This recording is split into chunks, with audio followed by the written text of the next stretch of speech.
Hi, peeps. You're listening to She's My Cherry Pie, the baking podcast from the Cherry Bombe Podcast Network. I'm your host, Jessie Sheehan. I'm a baker, recipe developer, and author of 4 baking books, including Salty, Cheesy, Herby, Crispy, Snackable Bakes.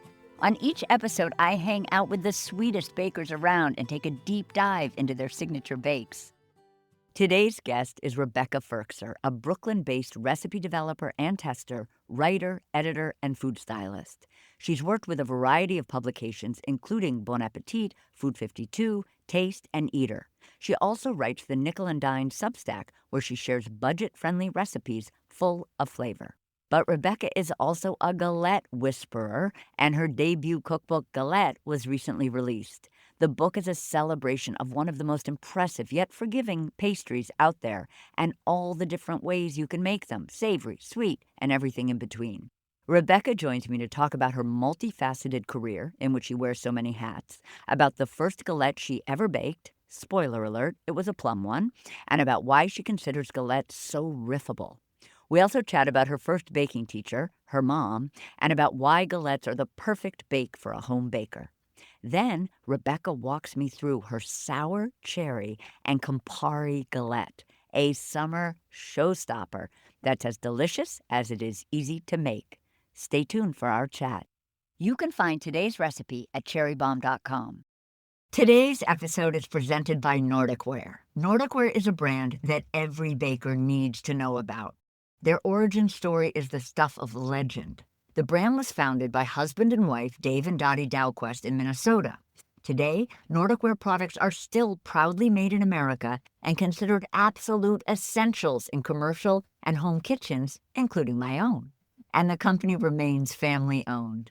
Nordicware is famous for a lot of things, but especially their bundt pans. If you're a regular listener of our show, you know that a bundt is a tube-shaped cake. Nordicware continues to elevate the art of baking, offering the very best for those who take their craft seriously. Nordicware has classic bundt pans, braided, fluted, minis, wreath-shaped, star-shaped, and even fleur-de-lis. You have to head to nordicware.com to see all the options. You don't have to hunt for the perfect bundt. It's all right there. Everything is crafted from high-quality cast aluminum to ensure even heating for the most consistent results. Nordicware pans are built for precise baking and easy release, which means a golden brown, evenly baked exterior and crisp design detail to capture all those gorgeous glazes and ganaches you're going to be drizzling over your bundt cakes. Peeps, one more thing. Nordicware is giving She's My Cherry Pie listeners 15% off any order at nordicware.com. Just use the code CherryBomb15 at checkout. That's CherryBomb15. Peeps, did you hear the news? Cherry Bomb's Jubilee Conference is headed to Los Angeles this fall, and tickets are on sale Tuesday, July 1st. It's taking place Sunday, September 28th at Hudson Loft in downtown LA. It'll be a full day of inspiring conversations, delicious food and drink, and incredible community. Since 2014, this one-of-a-kind gathering has celebrated the voices and talents of women across the worlds of food, drink, restaurants, and hospitality. Now it's LA's turn, and we can't wait to give the city the love it deserves. Head to cherrybombe.com to learn more. I hope to see you there. Let's chat with today's guest. Rebecca, so excited to have you on She's My Cherry Pie and to talk sour cherry and Campari galette with you and so much more. So excited to chat with you, Jessie. Can you share like an early baking or sweet memory, whether it be an actual memory of making something or just an early baked good sweet eating memory with us? Oh gosh, absolutely. Which one to pick? That's my formative years. Well, honestly, I learned how to bake because my mom was a healthy gal and we weren't allowed to have like packaged sweets in the house. Like we didn't have candy, we didn't have packaged cookies, but she was perfectly happy with me baking and she taught me how to bake. So I feel like those are some of my earliest memories is like making chocolate chip cookies with my mom. It sounds like so nostalgic and picturesque, and she's my first baking teacher. Like that's the dedication in my book because it was really special for me. We had the Nestle Toll House chocolate chip cookie dough recipe taped in our pantry in our kitchen. I love that. How old were you? Oh gosh, I mean, There are photos of me and my mom baking together when I was like 3 or 4, Oh, but I love that. more studiously maybe in my preteen years. Yeah.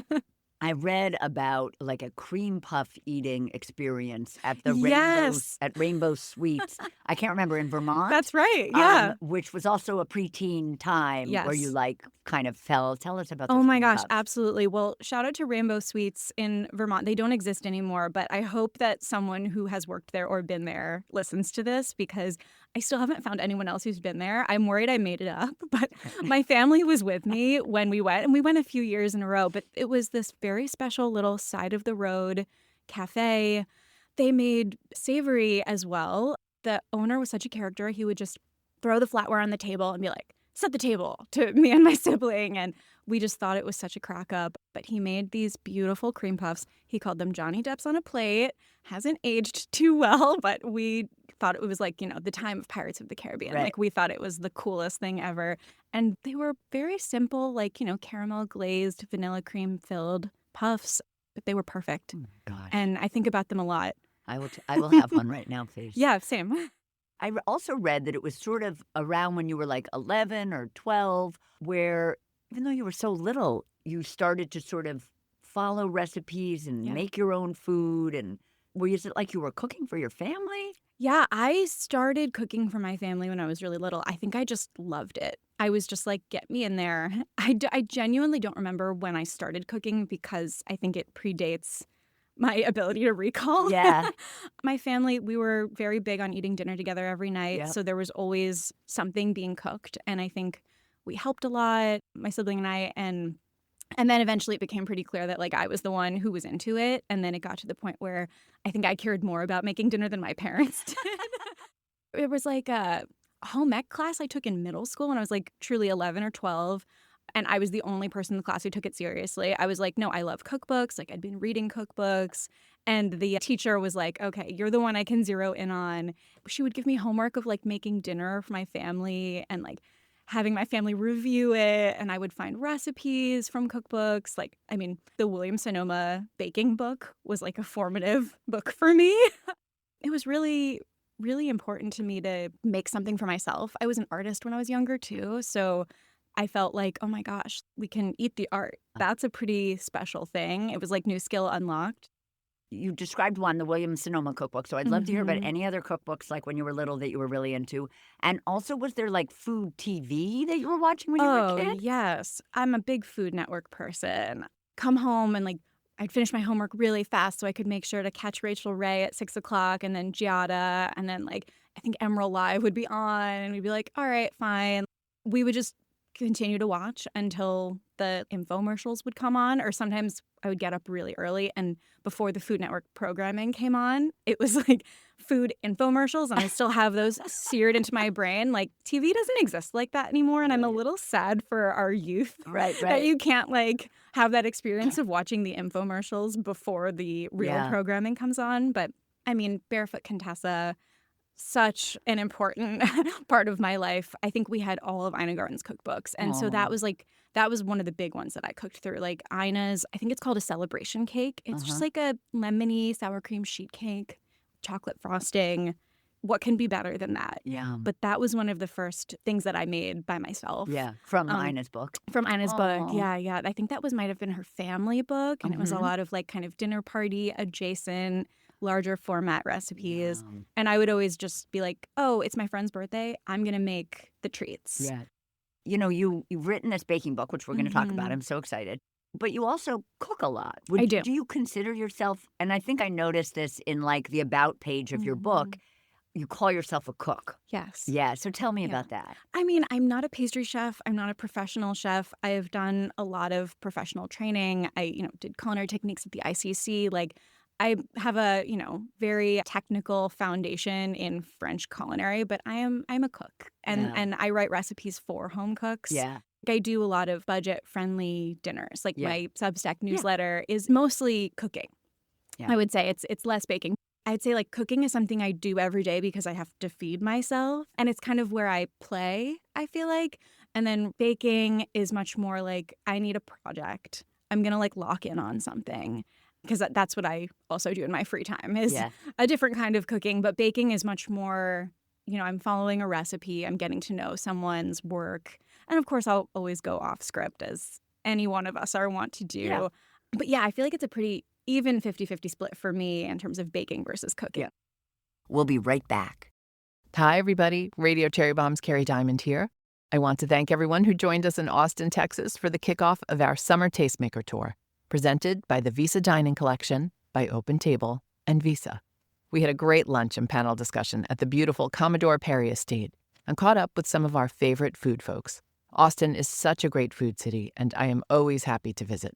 Next up on our Summer Tastemaker Tour is Hudson Valley, New York. Join us on Friday, July 11th at Wildflower Farms, an auberge resort, for a day of food and community. We'll be joined by culinary stars Sohee Kim, Angie Rito, and Leah Cohen, and we even have a special focaccia making class with Ashley Napoli, a focaccia florist. It's the perfect summer escape. I'll be there with Team Cherry Bomb, and I would love for you to join us. Access is available for those with eligible Visa credit cards. Terms and conditions apply. Learn more at cherrybomb.com and get your tickets through Open Table. We can't wait to see you there. Cherry Bomb's new issue, The Power Issue, is out now, and this issue has 4 incredible cover stars. Activist and author Gloria Steinem, Chef Mashama Bailey of The Gray in Savannah, Chef Restaurateurs Jody Williams and Rita Sodi of Via Carota and Bar Pistolino in New York City, and chef and culinary creative Sophia Rowe.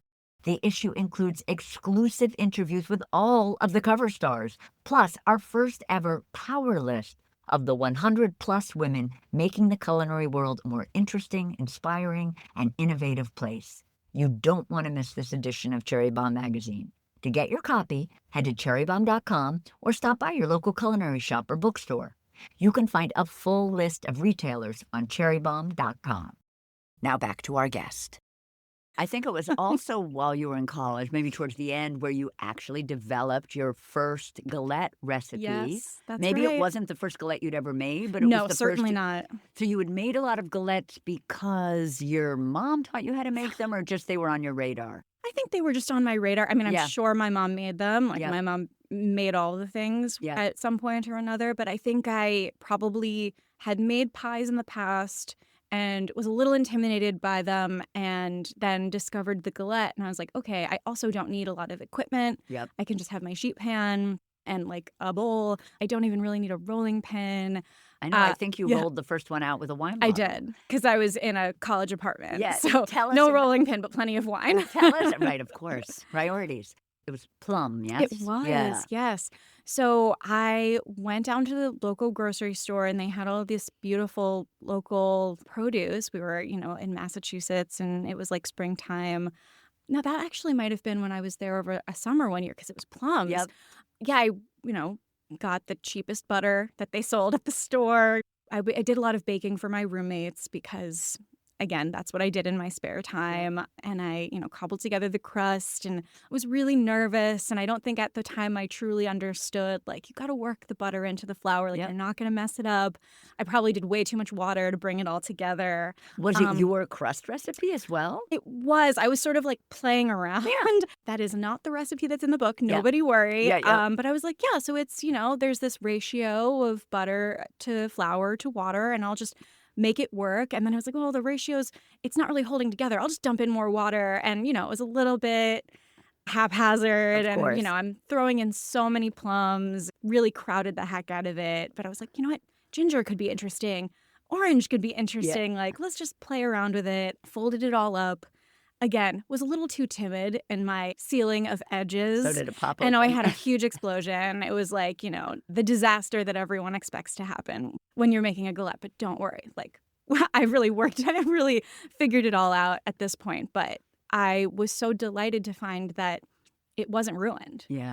It was still crisp on the bottom. Yeah, I feel like if they don't leak, that you did something wrong. Right, I I mean, totally. the leaking is part It's of their modern beauty art. and Exactly. their rusticness. I totally agree. Was that? I mean, we're going to talk about the Yeah. book in a Oh, of little while. I course. promise. Was this the inspiration for the book?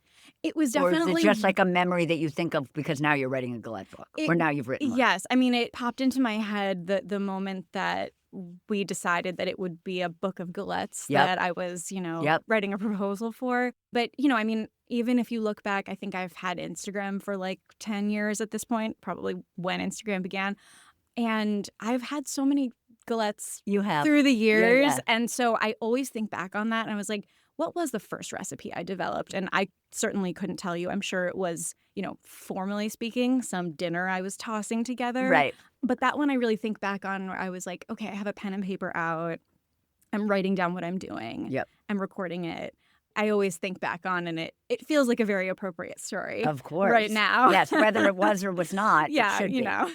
So you wear so many hats professionally, like total multifaceted career, which is awesome.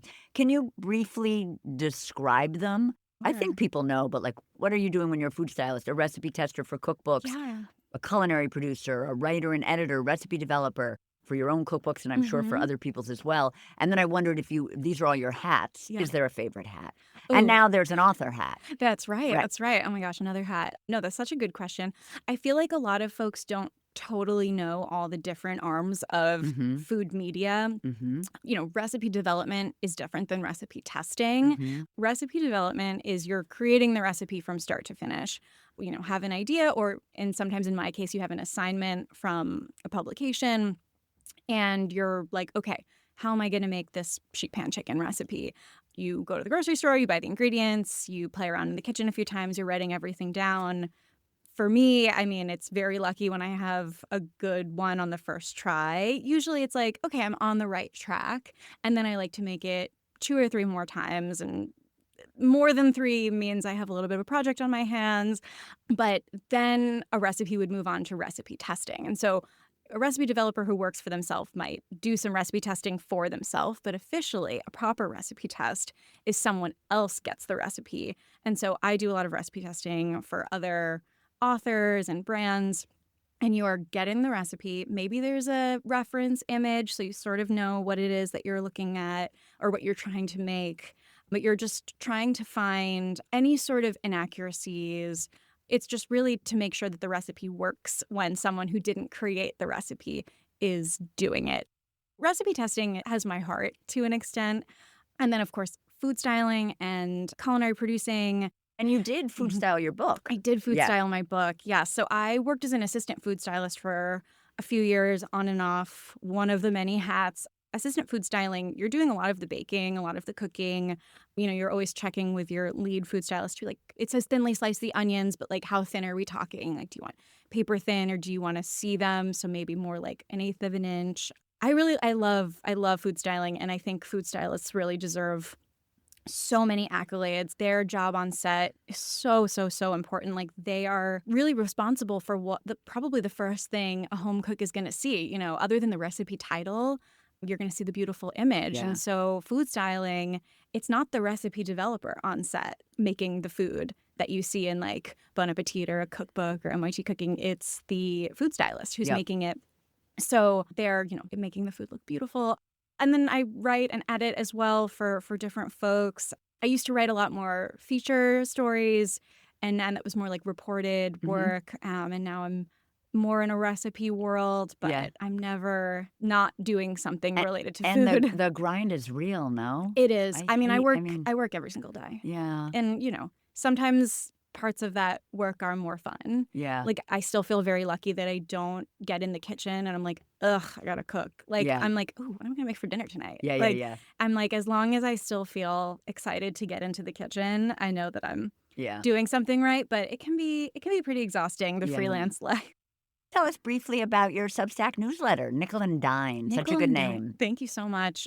Nickel and Dime it's a budget recipe newsletter now. It started as a recipe column when I was an editor at Food 52.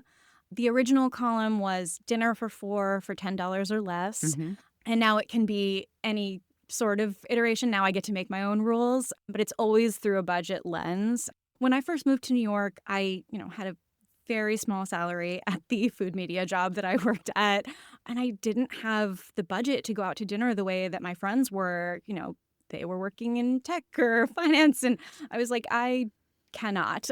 But, going out to eat and eating together is such a big part of living in New York because everyone has such tiny homes that it's a little hard to get people in one room in an apartment. But I swiftly realized that people could eat on my living room floor and I could cook, perhaps not quite the quality of the restaurants we had access to living in New York, but I could be inspired by those restaurant meals and make them for a fraction of the price at home.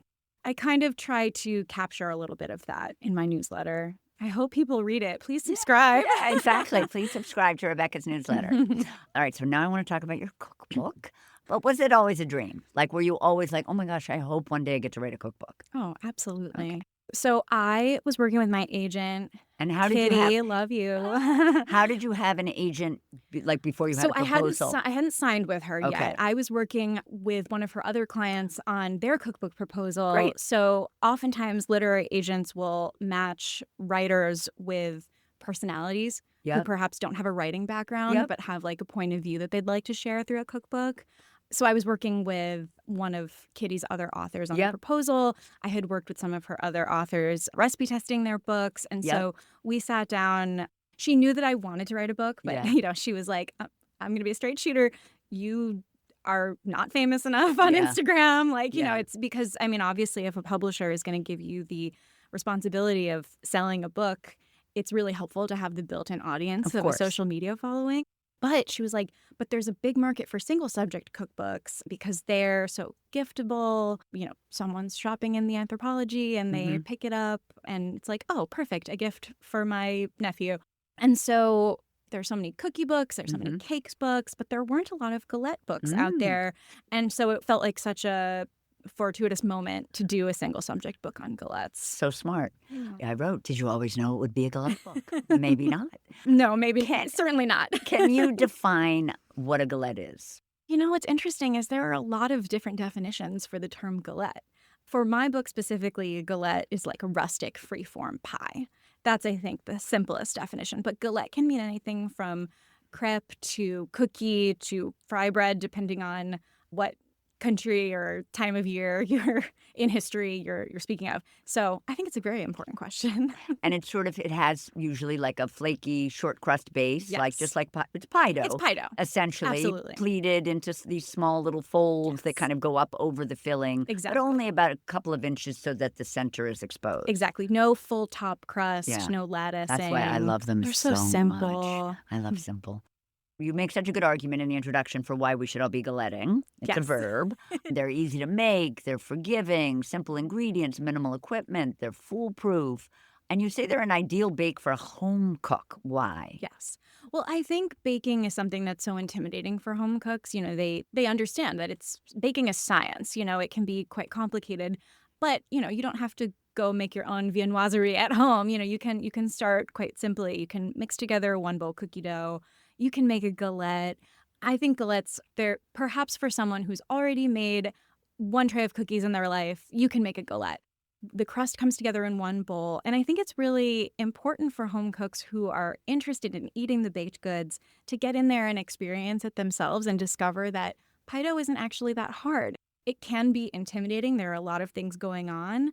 But it was important for me to have my recipes tested by home cooks, by not professional recipe testers. I had the pros test as well, but so many of my recipe testers were home cooks who'd never baked before. Like, my anecdote, one of my friends was like, what's a sheet pan? And he made a gorgeous galette. So, it's very doable. You can pull out whatever produce is in your fridge. Yeah, you talk about their riffability. There's a lot of riffability, and I think sometimes I have to hold myself back from saying, you could do that, or you could do that, or you could do that, because I don't want anyone to feel like there's a barrier to entry, like, oh, I can't go to a farmer's market and buy rhubarb, like, can I not make this? And it's like, of course you can, just use strawberries, it's fine. I think that's the other part of, like, the galette home cook friendliness is you can make them with the most basic supermarket apples. And you can make them with the cheapest butter, whatever flour you have available. Like, nothing needs to be fancy. Nothing needs to be organic or of like the highest possible quality. Like, you can truly go to your corner store and probably find all the ingredients you Yeah, need. I also love that you say that the fillings don't require specificity, which I think it's the same way Yes. of saying they're pretty riffable. They are, exactly. And I feel like, you have a basic understanding of how much you need, but you don't need to be like, oh my gosh, it's an extra quarter of a teaspoon of Yeah. zest. What am I going to do? It's just zest the lemon, put it in there. It's fine. And just briefly, before we get into the recipe, tell us about Yeah. the Galette seasonality guide. Absolutely. So the recipes I feel like I made just about one galette for every kind of produce. Certainly not every kind of produce, but I went through the supermarket aisles, and the chapters are organized kind of by types of produce. So naturally that speaks to the seasons. So, you flip across to the stone fruit chapter. If it's January, you're going to be a little bit limited in terms of your options. So I wanted to have this guide in the front to show folks that, like, okay, even if you're really excited about like the sour cherry galette, for example, like here's how you can make it in December. Here's how you can make the rhubarb galette in the middle of winter. You can swap in persimmons. And usually it's not quite such Obscure. a jump. Usually it's more like, okay, you don't have these sour cherries, you can use frozen instead. Yep. No peaches, you can use plums, or no Yep. apples, you can use pears. All right, so now we are going to talk about your sour cherry and Campari Galette. So Campari is like this herbal aperitif that you talk about how well it goes with tart cherries and the floral citrus, and it's definitely a filling, you say, for people who kind of lean a little bitter Yes. as opposed to sweet. Yes, exactly. It's still a sweet filling, but I think I maybe have less of a sweet tooth than some folks. So I tend to like pull back on the sugar and let other flavors shine through, even though there's still plenty of sugar, plenty of sweetness. This one's one of my favorites. I'm so glad we're talking about this one. And just so people know, sour cherries are basically around for about like a month a summer, Yes. but you can substitute, I assume, a different cherry or a different Certainly. berry. You can absolutely use just regular dark sweet cherries, but also frozen cherries are very accessible. Frozen sour cherries? Yes. There's this brand, I think it's called Seal the Seasons. Okay. It's like an upstate New York cherry brand. And now that I'm saying it, I'm sure I'll never be able to find them ever again because people will scoop them all up. They're the only brand of frozen sour cherries I've ever seen outside of like stocking them from a farmer. Yeah. And then I think it's Wyman's that makes a sour and sweet cherry blend. And that's really great, too. I think I've had that. Yeah. I think you're right. It's Wyman's. All right. So the first thing we're going to do is we're going to make the crust. And I love that you call your crust the good crust or a good crust. A good crust. There are two ways to make it. There's by hand and by a food processor, but we'll start with the one by hand. And you say, like, a galette is only half crust, half filling. It's an even Steven kind of situation here. So the dough's flavor is paramount. Although you can make it with any butter. Of course. You recommend a high quality, high fat butter.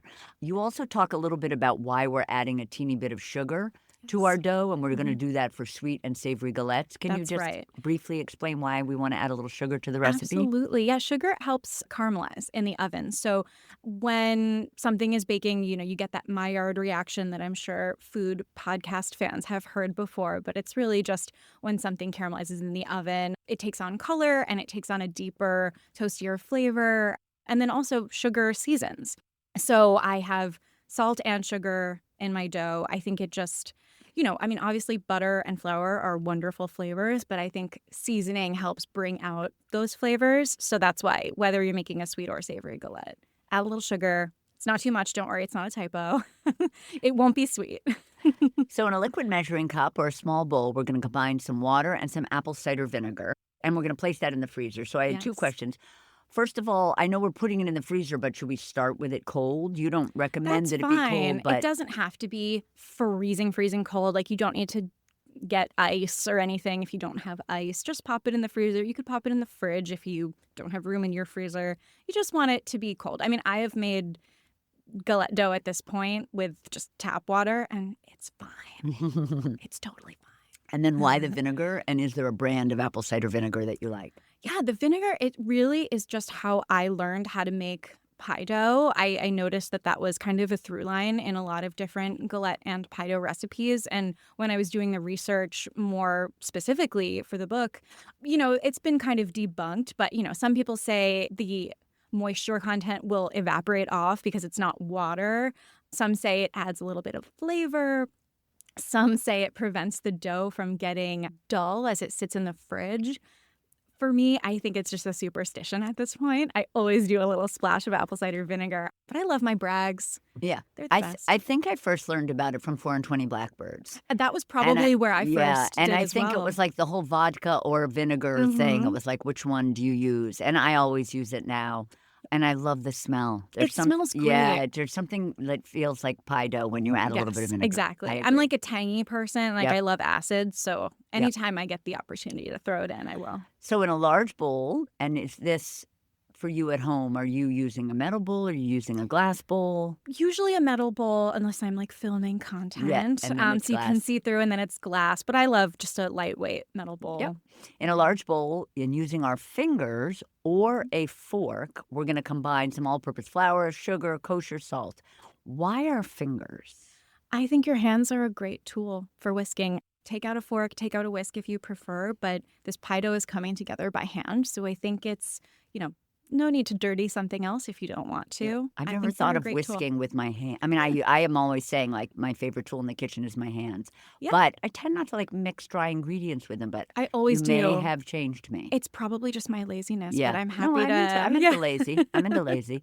Now we're going to add some cold unsalted butter. Yes. But not frozen, Not just cold from frozen. the refrigerator. Cold unsalted butter. Have we cubed it? Yes. Yeah. Cubed Half-inch cold, pieces. cubed half-inch pieces of cold unsalted butter. Now we're using our fingers, which makes sense to me. Sure.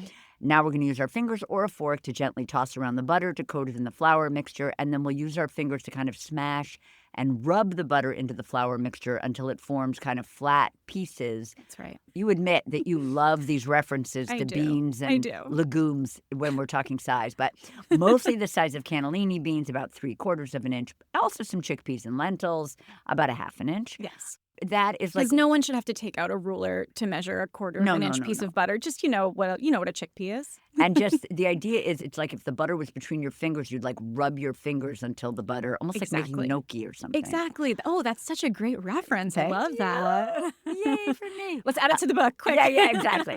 And now the mixture should look pretty dry and crumbly. And then we're going to remove that water vinegar mixture from the freezer or the refrigerator or the tap. Exactly. And then we're going to drizzle half that mixture over the flour butter mixture. I like this recipe because it's not like we're making a huge amount and then using only a little bit. We're mostly using all of it. Although you say, depending on the weather, you might not use all of it. Yes. But I like that we use half in the beginning. I totally struggled with how to list the water measurement Yeah. because it really is one of those things where, again, I'm like, I said it was so easy for home cooks, and yet Yeah. so much of making galette dough is about feel and getting comfortable. Yeah. And, you can very easily overhydrate a pie dough or a galette dough. Like, it will be fine. Yep. But when it comes to adding that water, I think people are inclined to just say, okay, you said half a cup, dump it on in. Yep. And, really depending on the temperature of your room and how Yep. well you worked that butter into the flour, you might need a little bit less, you might need a little bit more. And it's best to just start out a little at a time. You can always add more. So we're going to drizzle half of that water vinegar mixture over the flour butter mixture, and then working from the bottom of the bowl up, we're going to use our fingers or a fork to gently toss the mixture together. And I love this. You say as if you were tossing a salad. Yes. I love that reference. That's how I toss a salad Yeah. with my hands, Yeah. too. My husband likes to eat salad with his hands because Alice Okay, love. Waters from Chez Panisse eats salad with her hands. So I mean, if it's good So enough does for Matt. Alice, it's Yeah. good enough for It's- anybody. It's good enough for Matt. So now we're going to drizzle over another splash of the water vinegar mixture. Mhm. This time maybe more like a tablespoon or something, or Yeah. a teaspoon. A tablespoon or toss. so is good. And Mhm. continue to drizzle and toss until the shaggy, chunky mixture forms. Should not be completely combined yet, but you don't want any dry areas of flour. I like this. You say pebbles of moistened flour, not pure powder, Exactly. which I think is good. You may not need that full amount of water vinegar. You say, and I like this, err on the dry side because you can Yeah. always add a little bit more. Yes. I like Even in the next step, like it's going to come out of the bowl, but you don't have to worry about the fact that you haven't used all your water Yep. yet.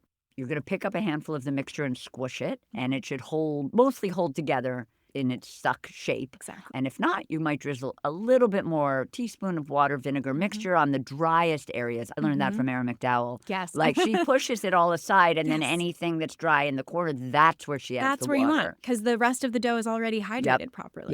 Yep. Mhm. That's such a good tip. So now we're going to dump the mixture onto the clean work surface. So we're not flouring it.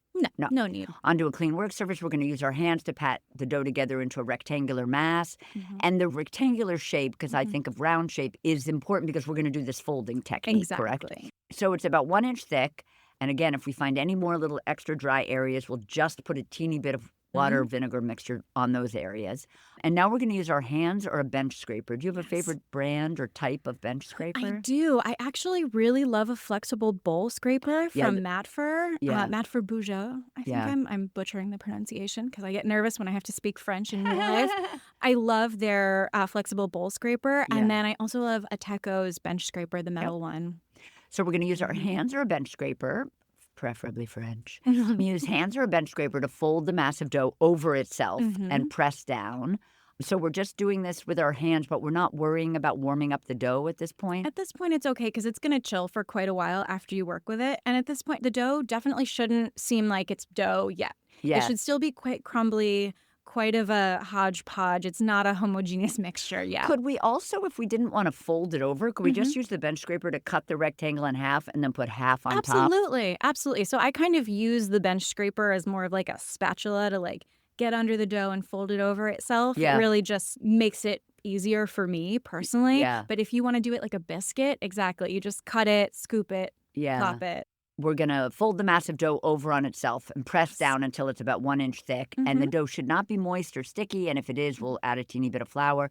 And then we're going to repeat that folding and pressing down 2 or 3 more times. So it's like 3-letter folds. Ish. Not quite a letter. Book. Yes, a book fold. Exactly. And, you know, I don't think that anyone should feel like, oh, no, I haven't done it 3 times yet. Should I keep going? Oh, I've done it 3 times, but it's still not coming together. You know, I really try to walk the line between overhand holding and letting people really get a sense for what they're doing when writing a recipe. So, you know, 2 or 3 more times. So as you fold the dough over on itself, the shaggy mass will form into a cohesive dough, which will help with flakiness later on. Butter should not be blended all the way in. The surface of the dough should look like marble or I think this is the artist in you coming out. Should look like marble or wood grain. Then we're going to divide the dough in half. We'll place each on a piece of plastic wrap it up, and press it into a round or a rectangle, depending on if we're going to make a galette or maybe we're going to roll it out for like a sheet pan. Exactly. Yeah. Some of my galettes can be rectangular, some can be round, but also forming the dough into a square or a rectangle is just easier for stacking. And that's more like folks like us who are constantly dealing with more than 5 doughs at a time. But, you know, for the home cook, whatever you feel comfortable with. Round will be easier to roll out around, so go round. And now this is at about 3/4 inch thick. We'll refrigerate it for at least 2 hours, but up to 5 days. Then if we want to do this in a food processor, sometimes this is great to switch to this method when you're making more than 1 batch of dough at a time, or if you have a crazy warm kitchen or hot hands. Or if you're just nervous. So we're going to ensure our flaky layers after we process our ingredients, we're going to bring the dough together on the counter via the folds, just like the dough we made by hand. So the processor really is only to kind of incorporate that butter and liquid. Exactly. And you start out with the butter. You can freeze it for a little bit to just make sure that you don't over-process, because that's why I sometimes tell people, you know, I originally, when I wrote this book, I didn't want to include the food processor method, but one of my testers was like, quite frankly, I wouldn't make this if you didn't have a food processor method. And I know that some home cooks are just nervous about working the butter into the flour. And even though I think it will help you get better at galette making, to do it with your hands, if you are nervous, the food processor, you know, you don't want to pulverize the heck out of it because it quite quickly can be overworked. I think the method works great with the food processor. I also like that you say, and I wonder if this is true for making it by hand, maybe not, but you say that if you don't want to get your hands involved at all, you don't even have to do the folding. You can plop it out of the food processor right onto the piece of plastic, tuck the plastic all around it, and then shape it within the plastic and shove it in your at that point, you'd want to rely on the warmth of your hands to press it together because it will be a little bit shaggy at that point, but it will be totally fine. It will bake off a little bit less flaky because ultimately that's what you're doing with that folding. But at the end of the day, it's going to be a delicious galette. If we're doing that, we would then gently roll over that wrap dough that we didn't fold with a rolling pin to ensure it's tightly pressed together and about 3/4 inch thick. Is there a type or brand of rolling pin that you love? Oh, gosh, I have so many rolling pins that I love. I genuinely think my favorite French pin is from Crate & Barrel now that I think, because my mom worked at Crate & Barrel for a very long time. So I have a lot of wonderful Crate & Barrel tools. But I also have Officially, it's like a dumpling pin. It's 12 inches long. It's quite small. I got it at a beautiful cooking store in Paris called Idelerin. And I've been. it's the only place to go in Paris, obviously. But I love a tiny little rolling pin. I think it's incredible. And I'm not just speaking as someone who has a tiny little kitchen. Even if you have a big kitchen, a 12-inch rolling pin is really great. Just to kind of call out the differences between the processor method and the by hands method. Yeah. You mentioned it, but you do need to freeze the cubed butter Yes. when you do it in a food processor. You don't have to freeze it solid, but right. you want to give it like a good 10 or 15 in the freezer. In the freezer. Why? Because that will help the blades from pulverizing the butter too much. Right. Because if the butter is even a little bit soft, it will start to turn it into a little bit of a Cream. paste. Yep. And that's not what you want. I know Yep. there are so many different myth-busting kind of doughs, and some involve paste, and that's not what we're looking for Yep. here. You want to keep those chunks. And so we're going to prepare the water vinegar mixture just like we did when we made it by hand. But now we'll place the flour, the sugar, the salt in the bowl of a 7-cup or larger processor. We'll just pulse like 3 times. Then we'll add that chilled butter. Again, it's firm, but it's not frozen solid. To the processor. We'll pulse that like 3 to 4 times for a second each to just coat the butter in the flour and then to break it into pieces roughly the size of chickpeas. Exactly. Then we'll remove the lid of the processor and we'll drizzle half of that water vinegar mixture over the flour butter, pulse 2 times at a second each, remove the lid, do a little drizzle, pulse another couple of times. Now we want something that's crumbly with moist pebbles, but no completely dry areas of flour. Same kind of powder. Same deal. Anti-powder. Exactly. Then we'll turn the dough out onto a clean work surface, break up any large pieces with our fingers or with a bench scraper to make uniform crumbs. And then we'll do what we did with by hand. We'll do the folds, or we will just wrap it in plastic and be done with it. Roll it out a little. The finished dough's butter pieces are slightly smaller than when you do this by hand. And the dough surface is terrazzo. That's right. I can't help myself. All right. Now we're going to make the filling. So in a medium saucepan, and are you doing this with like a Le Creuset, or are you doing this with just like a metal? Either one. I've made it in Dutch ovens. I've made it in just whatever aluminum pots I have hanging around. Great. Yeah. So in a medium saucepan, we're going to combine some sugar, granulated sugar, some grated blood orange zest or grapefruit zest. Yes. Or just regular oranges, if that's all you have. I was just trying to have fun. Kosher salt. Yes. And we're going to rub that with our fingers until the sugar is slightly moistened and fragrant. That's like a Dory Greenspan tip from way back. She that's has it, her lemon cake. An original. Yeah. So good. So good. Then we're going to stir in the sour cherries. We can use fresh. We can use frozen. And we're going to heat this over medium-high heat and just cook it, stirring often with a spatula. Is there a brand or a type of spatula you love? Oh, gosh. I have about 47 spatulas. I could not pick a favorite. I'm always getting, my husband's always so mad at me that I have so many tools. I'm like, that's my job. I need them all. Hello? Even if I only use the same 3, I need those That's other how I feel. I only use 42 of the same them. 3. Yeah. So we're going to stir with a spatula to ensure the mixture doesn't burn, and we're going to try not to smush the cherries too much. And we do this until the cherries have softened, released some liquid, bubbling, 8 to 12 minutes. I wondered why we have to cook this filling. Is it because that it won't set up in the short amount of time that it's going to take us to bake the galette, or is it to meld flavors? It certainly would. When you're doing a single subject cookbook, you want to avoid repetition as much as possible. Yes, so that's where this one came from is, I had done a lot of very simple galettes that are truly tossing with cornstarch, sugared fruit, cornstarch, plop it in the crust, toss it in the oven. And I didn't want to just do 50 recipes like that. Even though it would have been a wonderful book had I done that. But I, kind of wanted to push myself a little bit further to get a little creative with the fillings. And these jammier fillings, I think, were really exciting to me because it's a very different texture than when you just bake raw fruit. It gets a little bit more chewy and a little bit, I don't know, just a little bit more interesting. And nothing wrong. I have a regular cherry galette. Could we do delightful. this one without cooking it if we wanted to? You certainly could. Absolutely. I think you'd want to hold back on some of the liquid. Of course. Because we are kind of cooking off some of that liquid as we're cooking it on the stove. I love that you mentioned that a bit. I don't think it has to do with single subject. I feel like that in any cookbook I write, it's like you need to have variety. And even though it seems like this is different than that, it may not be different enough. Exactly. And I mean, I'm such a person who cooks my favorite things over and over in various iterations. But when it comes to a cookbook, I think you want to hold yourself to a little bit more of a challenge. I couldn't agree with you more.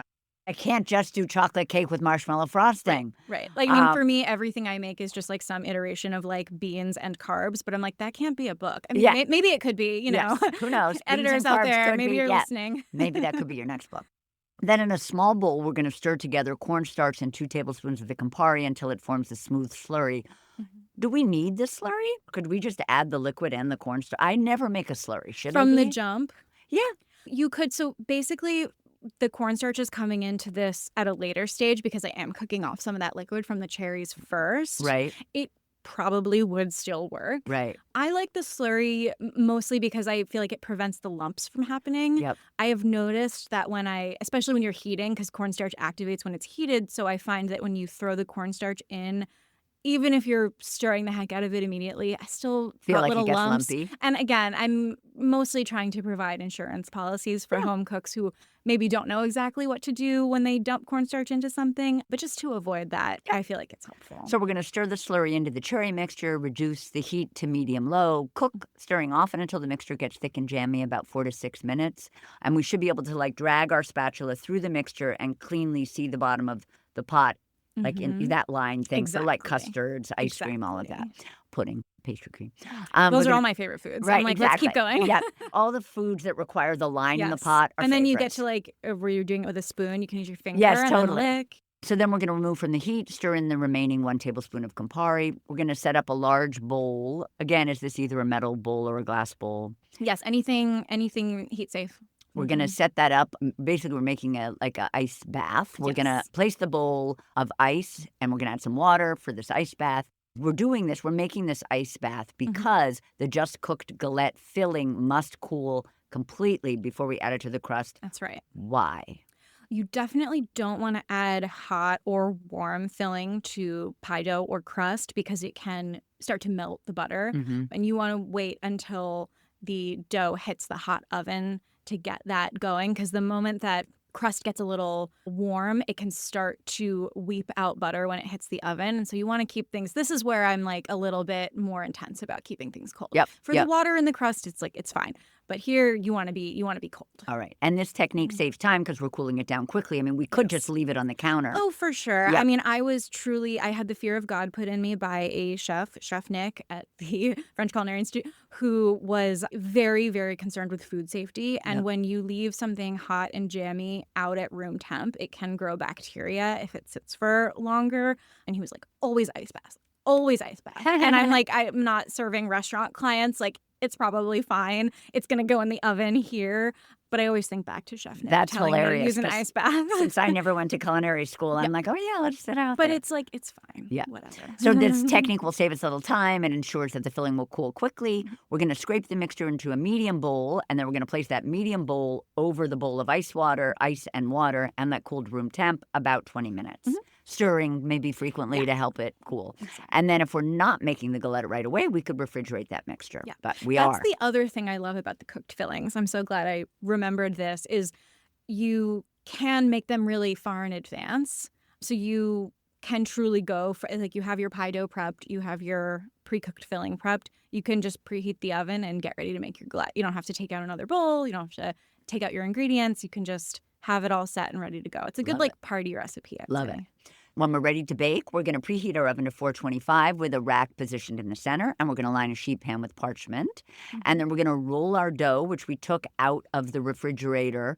We're going to let it sit on a lightly floured counter for a few minutes just to kind of temper it. Exactly. And then we're going to roll it into a circle, picking it up and moving it and flipping it over periodically. Make sure it doesn't stick to our counter until it's about 13 and a half inches round, about an eighth to a quarter inch thick. Then we'll fold it in quarters. I always love that part of it, to move it easily. And then we'll unfold it on our prepared sheet pan.